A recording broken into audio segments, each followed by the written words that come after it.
Hey folks, Quilly18 here, and welcome to a brand new Let's Play for Galactic Civilizations 3, featuring the Intrigue expansion. Now, I want to give a special note about this.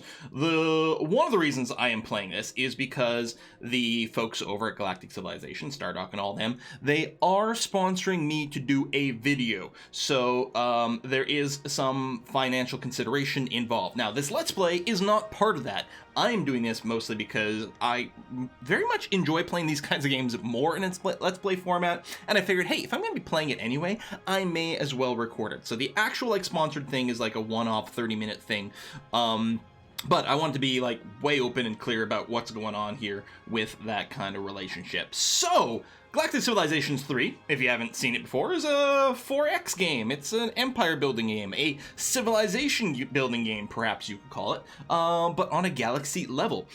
It does feature, this has got a really old pedigree, these Galactic Civ, or Gal-Civ games, I suppose you can say, that they've been developing this for a really long time, all these different games. They've always been well known for having pretty good non-cheaty AI, which has always been really, really impressive. I really like the economic and science model, as well as the ethical and moral choices you have to make, some of the story elements. Really, a lot of things about Gal-Civ are fantastic. There's even all these campaign missions over here that you can go through to explore these different storylines in the game. I don't really know them, but there's a lot of lore in this game that is present. But we're just gonna go and play the normal mode over here. We're gonna go and start a new game and get this show on the road. So these are the 9, 12, 15 pre-made races that are available, but of course you can create your own civilization from scratch as well, and tons of people have made tons of stuff in the Steam Workshop, including your favorite copyright gray zone races from various TV shows and whatnot, if you want to play in that kind of scenario. I will be picking one of these pre-made ones over here, rather than making our own, just to, I don't know, get the little bit more of the core experience, I suppose. I've been dabbling a little bit with the Onyx Hive. I haven't played a ton of Gal-Civ, by the way. I played a fair number of Gal-Civ 1, 2, and now 3, but not a ton. I've been playing with the Onyx Hive over here. They're quite a lot of fun, actually. It's interesting, because they're silicon-based life form, which changes a lot of the values of how they work. They don't need farms, as they ingest precious durantium to grow their population instead. Although it says that, now I'm playing the Intrigue expansion. Technically this is a pre-release build. I believe that I actually have to use promethium to build my cities instead of durantium. Unless, durantium might be what's needed to grow the population, and then the promethium might be for the cities. That might be how it works. I may have misinterpreted that. That's entirely possible. So it's quite interesting to have a different kind of system over there, and I might still play them. They look kind of cool. Technologically sophisticated worm-like species that originated around volcanic vents of their homeworld. Society thrives on backstabbing and intrigue. They are natural spies, and espionage is definitely a thing that is in the game over here. So I don't know if this is the case, but I kind of imagine that all these arms are actually just cybernetic arms, and they're just, worm-like over there, but I don't know, that kind of looks fleshy, so I'm not sure. There's tons of good options. There's a few different variants of sort of Terran storylines for various reasons that have happened in the lore of this game. There's the totally evil Snothy Revenge here. They are the most evil race in the galaxy.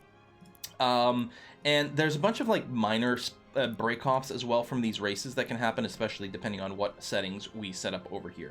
I think I am going to play the Onyx Hive. I think they're actually going to be a lot of fun. They do get a production boost, which is really nice. They are particularly good at trade routes and making money that way. They're adventuresome, so our ships can go a little further from our borders, and we are organized so we can have more ships in our fleet, which is actually a really powerful and important thing in this game. So let's go ahead with them. We're going to go to next. Galaxy size. Size can range from tiny to ludicrous over here. I'm going to go huge. 12-player recommended game. This is going to be a lot of space. Recommended system stats over here. You can see, if we go to, ludicrous, to, are you absolutely sure about this? Because this is going to light your computer on fire. So we're going to go huge over here. You get to choose a variety of different types of galaxy shapes as well. I think scattered is actually the default. Sort of nice balance there. There's something to be said. I was playing with the spiral over here. I think I will go scattered just to get the sort of that baseline experience that probably the game is most balanced around over here. For galaxy options, you can totally tweak star frequency. Like, part of me is like, you know, lots of stars but fewer planets, or fewer stars and more planets. Extreme planets, pirate bases, habitable planets. Tons of ways to tweak this. I believe this is currently set to the default settings, so I'm going to do that. What victory conditions we want to have enabled, I will leave them all enabled. Gameplay settings over here, again, we can tweak tons of things about the nature of the game. Galactic Difficulty over here sets the baseline intelligence of the AI that you're going to face. All AI have been set to the normal difficulty. You can tune that quite a bit, and then when you choose your opponents over here, you can set individual opponents to be higher or lower AI settings, and it does make a pretty substantial difference. You can put people on teams, which is kind of interesting. So the galaxy size we have by default has 12 opponents. It preloads these guys just to, you know, again, there's sort of a baseline story and nice balance in terms of ideologies that you might see in here, and then random from these over here. And if you'd made any races, it would include those as some of the random options as well. So we'll see who we find as we get in there. I think that's going to be grand. Let's go ahead and get it started. So it's going to need a moment to generate the galaxy over here. I do like the background scene. Feels very dramatic. This ginormous fleet just heading off into space. I think it really got a kind of a grandiose scope. In most games, you know, you're playing with individual ships. It's always nice when you kind of think of them as huge fleets. Now, in the game itself, they're still going to be little individual ships, basically. But I like to think of them as kind of groups of ships almost. It's like almost like when you're playing a war game, right? You know, your one unit of infantry is like 1,000 men or something like that. Sophisticated worms. The Onyx Hive is a race of sentient worm-like beings whose civilization developed around the volcanic vents of their home planet. Now, almost entirely spaced, they do most of their living in asteroids, spending as little time on planetary surfaces as possible. Incredibly skilled at living on and around asteroids, the Onyx are excellent miners. Additionally, most of their ships and starbase designs are influenced by or even incorporate the asteroids upon which they live. The Onyx Hive are excellent at building spaceships, adapting a large number of their designs from the asteroids where they make their home. And in fact, a lot of the systems are sort of kind of predefined in a way. I'm not entirely sure how you set that, but like if you play as the humans, you will start on Earth and you will have Mars around as a, you know, vaguely habitable system. I think with starting as the Onyx over here, we do start with stone over here, and I think we might start with extra asteroids in our default system over here. I'm not sure. The game does look extremely gorgeous when you're up close to it, which is too bad because I normally play like way out here, you know, to get the grand picture. Oh, I forget that like WASD doesn't actually move you around here. It opens some debug information. So yeah, I tend to play way out here. Now, we are starting on the edge of the galaxy, which can make the expansions a little tougher, but at the same time makes it a lot easier to defend because we only have to worry about defending from certain sizes. In my little practice game, I started smack dab in the middle, which meant, you know, I could expand in any direction, but there were threats everywhere as well. We got a few fancy resources nearby. We got some Illyrium over here, some Durantium, and we've got some antimatter. It's going to be very nice to take advantage of that right away. In particular, the Durantium is in theory what we eat. I'm not entirely sure how they work because some of the planets will have these arable lands which make food, and I don't know if we need food. Like there's a food rating over here. Farms produce food for consumed by cities, that which increases your population capacity. So we're at cap population. If we want to build a city, we do need promethium. So I'm not 100% sure how that mechanic works out. We will see. I guess since we're on the city, the colony screen, planet screen over here, we'll go ahead and start with that. Here's a planetary capital, city capital. This game is kind of interesting because as you build things, adjacency bonuses are incredibly important. The capital gives you +1 adjacency bonus to anything that's nearby, which is good. So the arable land, as far as I know, can't build something else on there, right? No, yeah. All you can do is upgrade the arable land to farms to get more food, which might still be a thing we need. I don't know. Cataract over here. Massive falls provide almost free energy for manufacturing or research. Okay. This is quite nice because the tile itself gives +3 to all construction. It gives an adjacency bonus to research.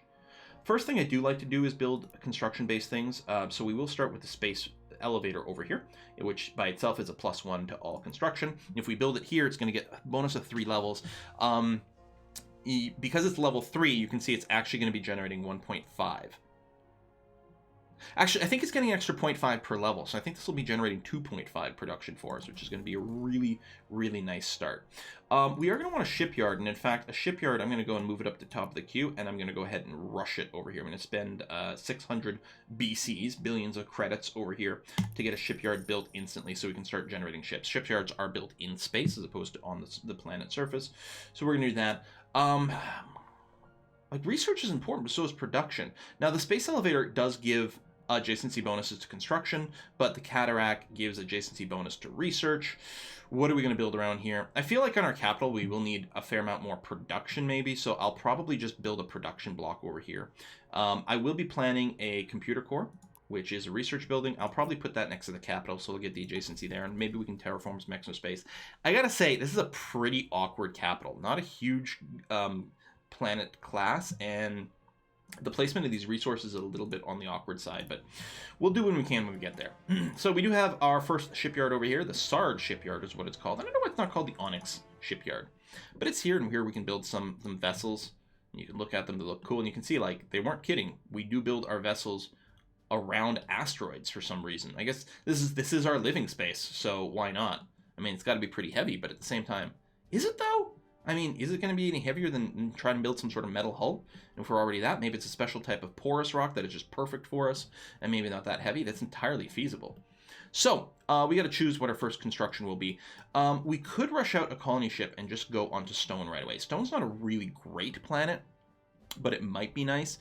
I do like building some early scouts. Now, these are pretty low movement to start off with. The Explorer is particularly bad because it only has a movement rate of 1 to start off with, so I don't usually bother with this until we get a little bit more tech, because it's just moving like that is just too bad. I don't think we need any bombers right now. We do have some resources nearby. We could go and get a really, really early constructor to start accruing some material for some things, which might be really nice. I think I will build 1 scout, just to help us spot a little bit more, maybe find some habitable space a little faster. We have to choose our research next, so we'll do that. You can hit tab, by the way, to do that. Some people have this little robot, some people have a customized little research avatar.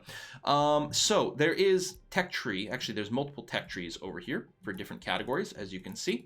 And each civilization will actually have a unique tech tree. Well, I think they were predefined tech trees. Now they sort of procedurally generate the tech tree based on the traits of your empire, based on the sort of things that you have going on. So you can take a look at this and see, the depth. And so a lot of these will have, like, all these round ones will have multiple choices within them. So there's a lot of stuff to go through. So this is stuff we can research.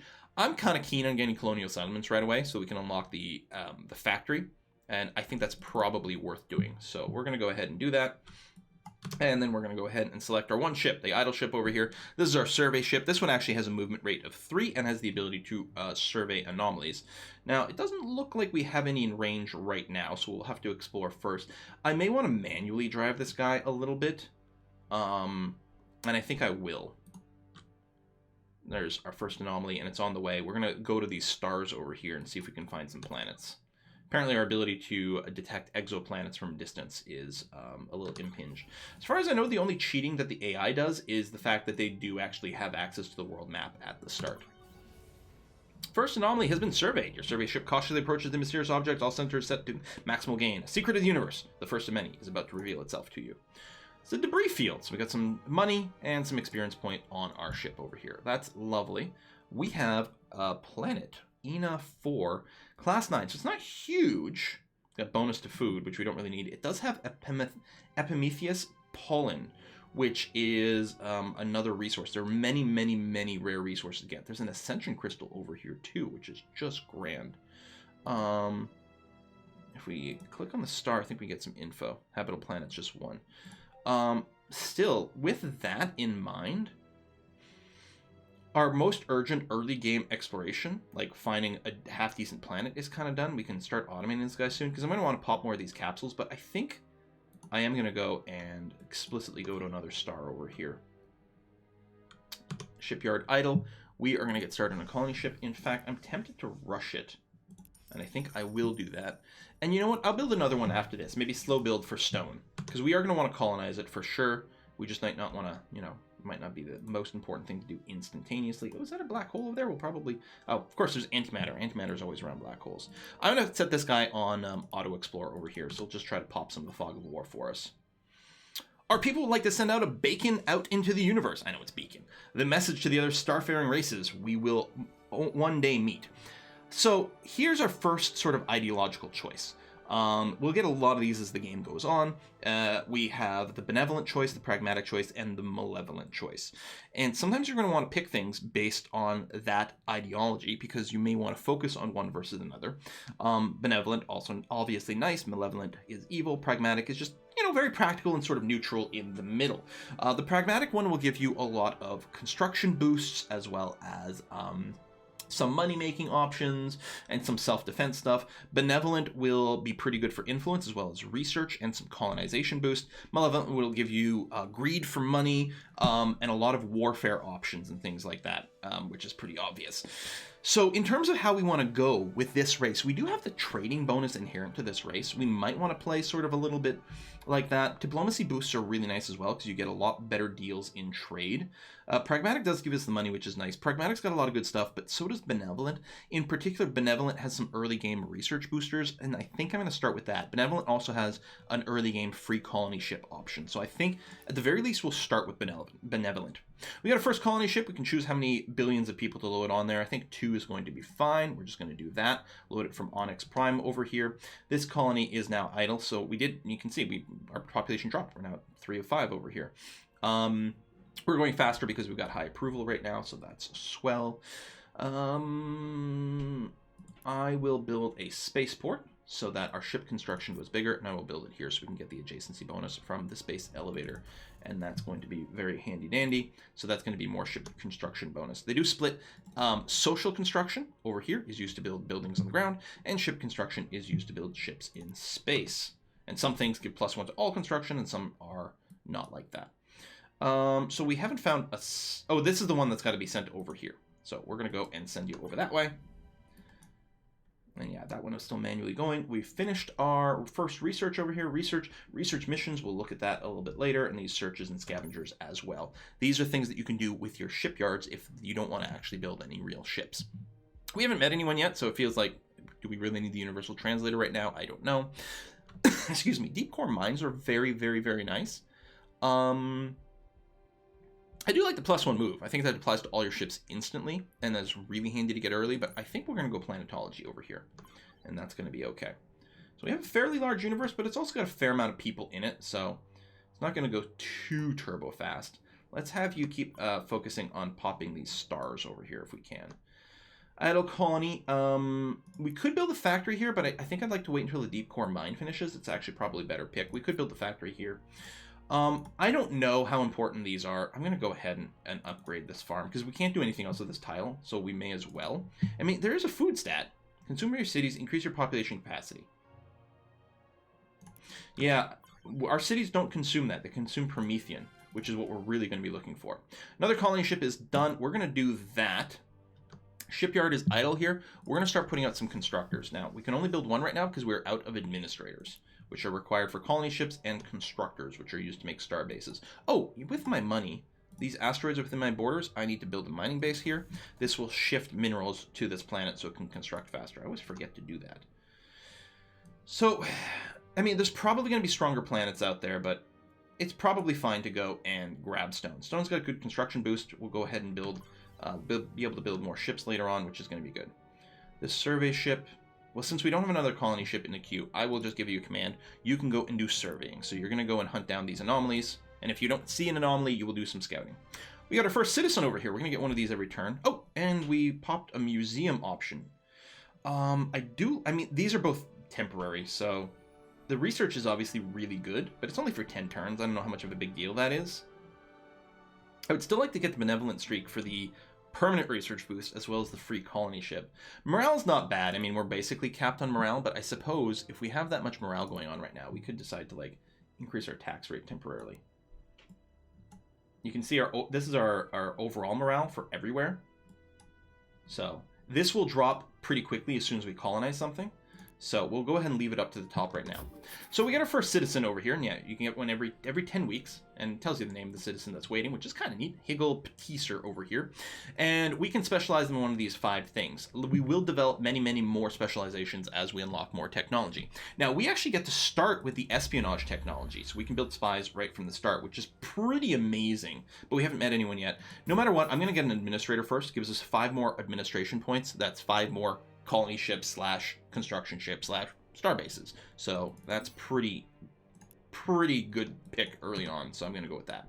And we did in fact earn enough points to get our first benevolent trait over here. So you can see the other trees over here. Now the first pick is always 10 points, then 20, then 30, and that cost carries over between the trees. So if we wanted both benevolent and pragmatic, we totally do that. It'll cost 10 here, and then it'll cost us 20 to grab one of these here afterwards. I mean, that's okay. So we got the outreach branch over here. You can see here the fully loaded colony ship, which if we had a planet would be nice. This also pops extra planets for us. So a class 10 planet near our home system. Extra colonies start with 2 extra population, which is fine. Each existing colony receives 1 extra tile, which is nice. And then grants a class 16 planet. Really good. Affinity over here lets us build a building that generates benevolent ideology and improves our morale. This increases the homeworld's approval. First 5 worlds receive approval bonus. Colonies receive a resistance bonus, which resists other people's influence, and then more approval over here. So super happy people over here. Prominence gives us a missionary center, which increases our influence and build your reputation as a benevolent race. Produces a benevolent ideology point every 10 turns, so you get some free points towards this. Admirable, so we get more influence. Enticing, planets and star bases. Reputation grows with the point any world within our influence begs to join our civilization.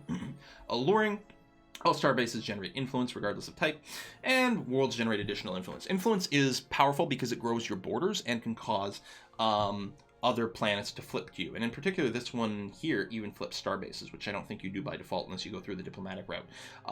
Very, very, very potent. And then finally, Enlightenment over here. A free instant boost to our research. 10% more research bonus everywhere. What? It's really good. The Temple of Enlightenment is a building that gives 200% boost to a colony's research and generates benevolent ideology point every 5 turns. More tech. And more tech in a constant 5 research per turn in all of our colonies, which is really, really, really nice. I kind of feel like going through the outreach branch, though. Well, I might go up skilled and then go here. Because we don't have a place to colonize right now. And it's not too far away we'll get the second thing. Let me start with this. We'll take the free research points. Boom. Get some instant tech. So there we go. Deep core mine. These are the Galactic mainframe and our Xeno research things. We will want more research. It's kind of pricey right now. Hyperspace Projects is really nice, and we actually will have access to antimatter soon. Now, some people start with some resources, so they might already have some. The speed boost is really good. You know what? We can scout so much more with just that enabled. Oh, we had enough tech to instantly unlock it as well, which is handy dandy. Interstellar Travel. This is an actual proper upgrade to our actual drives as well. Again, for more speed. And I do like a lot of exploration.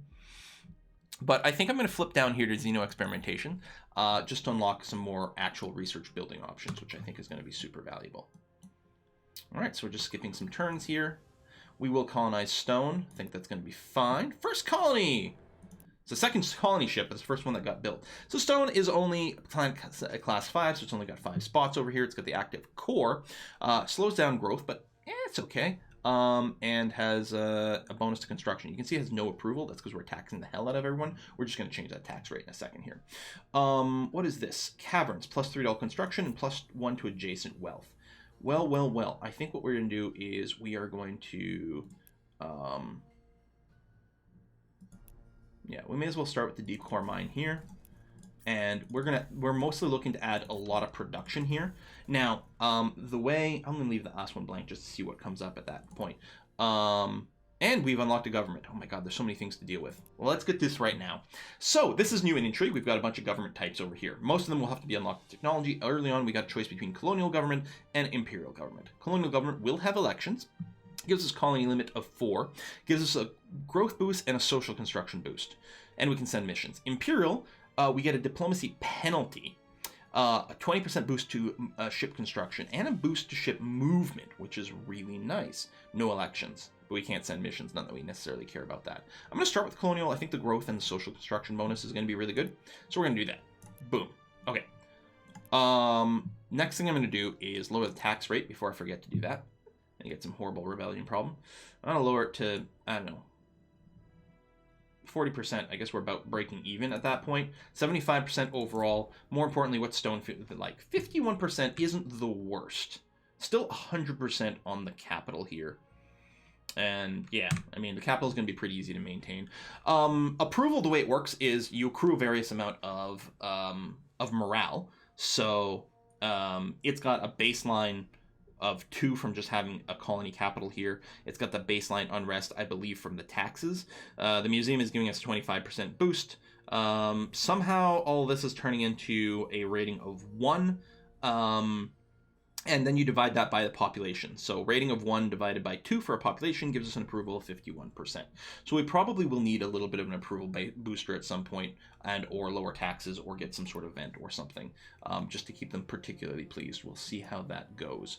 Oh yes, and I was going to talk about the shipyards. So your shipyards have sponsors over here. These are planets that will send their ship production to the shipyard. There's a maximum range at which point you do get a penalty to the amount of manufacturing that gets sent there. Any of these in bright green, though, has no range penalty. So both Onyx Prime and Stone will be providing their full production over here, which is great. If we did add Inna to a sponsor of this shipyard, it would definitely get a decay. Now, you can unanchor the shipyard. We could move it over here to drop the decay quite a bit. And I suspect that's exactly what we're going to do. I'm going to let this constructor finish because I don't think you produce... I'll tell you what. I don't know if you produce while you're... We'll find out. I'm going to unanchor here. And I'm going to move it to, like, this direction. Oh, it might not be able to work outside my borders. I might not be able to anchor it outside my borders. I'll move it here because we're not going to build a shipyard here right away. So even if we get like a fraction of a production, it's probably still worth sending it over here. So in a 4 over here, I mean, we could rename everything. Solar flare. Increased period of solar activity has caused a species of previously dormant insects to suddenly begin swarming. You often get these when you settle a planet, by the way.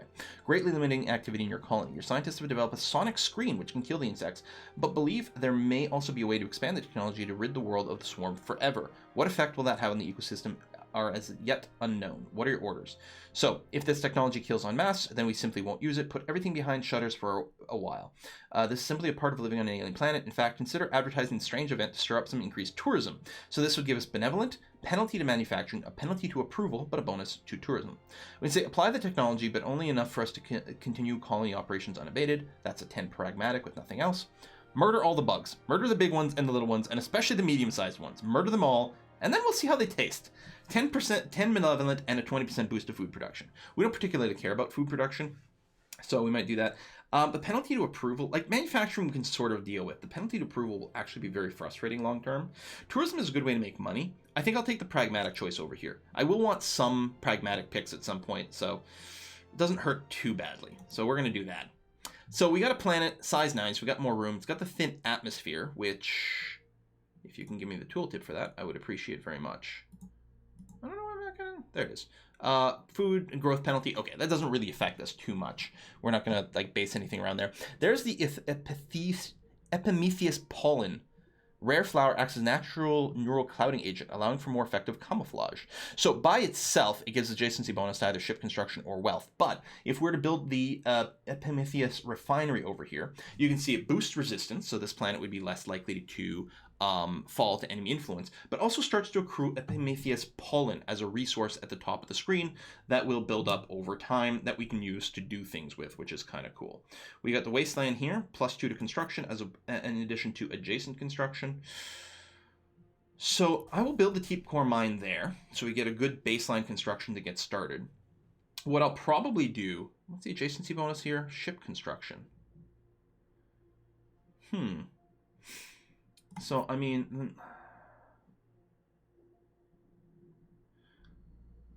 if we got a shipyard here and build a spaceport there, I mean, I like to cluster all the production in one area and all like the science in another. Approval is not great here, but I mean, it's not hurting too badly either. We may need to lower taxes a bit and fine. I mean, we've got plenty of money in the bank right now. We could probably afford to drop taxes a scooch. I do want to start more research. Although, right, we don't actually have the research building yet. Well, let's queue this up and then see what we've got when the queue empties again. And we'll see what it thinks about that. And yeah, it does look like this is indeed not manufacturing at this time. We can manage this. We can edit sponsors, and you can see here, 2.8. You can see we're losing 17%, but that's not bad. I'm going to go ahead and do that now. And yeah, I'll just scooch the shipyard over to the edge of our territory to lower this penalty as much as possible, and then we'll go and anchor it again and just call that good enough. Inum will probably get its own shipyard later on. Well, I don't know. Maybe it won't. We'll see. We're going to put a cut in here, folks. Thank you very much for watching this video, and we will be continuing at least to the point, the video that they want, the sponsorship video, they want a video to be done, like, you know, deep into the game where there's a lot of action going on. So we'll be going on for at least a while to get to that point, and then put out that video, and then we'll probably, I'm going to try to finish the game. I have no idea what victory condition I'm going for. Classically in Galciv, I always like to do the influence ones because they're so fun and entertaining. We might still consider something like that, but I think, first of all, if we can find a second ascension crystal, that becomes a real possibility for a victory condition. Otherwise, just going down the science branch might be a lot of fun, especially with the benevolent boost to tech. That may be the solution. Thanks for watching, and I'll see you guys next time.